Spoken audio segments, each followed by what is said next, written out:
Hello అండి అందరికీ. నేనైతే ఒక మంచి స్వీట్ ఐటమ్ అయితే చేసేస్తున్నాను. అదే అండి మన సగ్గుబియ్యం పాయసం, సేమియా పాయసం ఎలాగో అలాగే సగ్గుబియ్యం పాయసం అనమాట. ఫుల్ వీడియో కావాలి అనుకుంటే ఆల్రెడీ నా ఛానల్లో పోస్ట్ చేశాను. చూడని వాళ్ళు ఎవరైనా ఉంటే కనుక కంపల్సరీగా వెళ్ళి చూడండి. అలాగే లింక్ కూడా డిస్క్రిప్షన్లో ఇస్తాను. కంపల్సరీగా వాచ్ చేయండి. చాలా సింపుల్గా అండ్ టేస్టీగా క్విక్గా అయిపోతుంది. ఏ సమయంలో అయినా మనం ఏదైనా స్వీట్ ఐటమ్ తినాలి అనిపించినప్పుడు, మనకి క్రేవింగ్స్ వచ్చినప్పుడు ఇది ఇలాగా సింపుల్గా చేసుకోండి. చాలా అంటే చాలా ఇష్టంగా తింటారు ఇంట్లో వాళ్ళు కూడా. అలాగే మీకు కూడా చాలా నచ్చుతుందండి.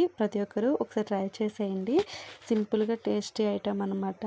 అలాగే సేమియా పాయసం అయినా సగ్గుబియ్యం పాయసం అయినా ఎవరికైనా ఇష్టమో ఉంటే కనుక కంపల్సరీగా అందరూ లైక్ చేసుకోండి. అలాగే కనుక మీకు ఇంకేమైనా కొత్త రెసిపీస్ కావాలి అనుకుంటే నా కామెంట్ సెక్షన్లో చెప్పండి. కంపల్సరీగా నేను ప్రిపేర్ చేస్తాను. వీడియో నచ్చితే కనుక ప్రతి ఒక్కరూ చివరి వరకు చూడండి. అలాగే లైక్ చేయండి, సబ్స్క్రైబ్ చేసుకోండి. కొత్తగా చూసే వాళ్ళు ఎవరైనా ఉంటే సబ్స్క్రైబ్ చేసుకోండి. అలాగే షేర్ చేయండి. కామెంట్ సెక్షన్లో ఎలా ఉందో మీరు కూడా ట్రై చేసి చెప్పేయండి. అలాగే లైక్ చేయడం మర్చిపోవద్దు. బాయ్.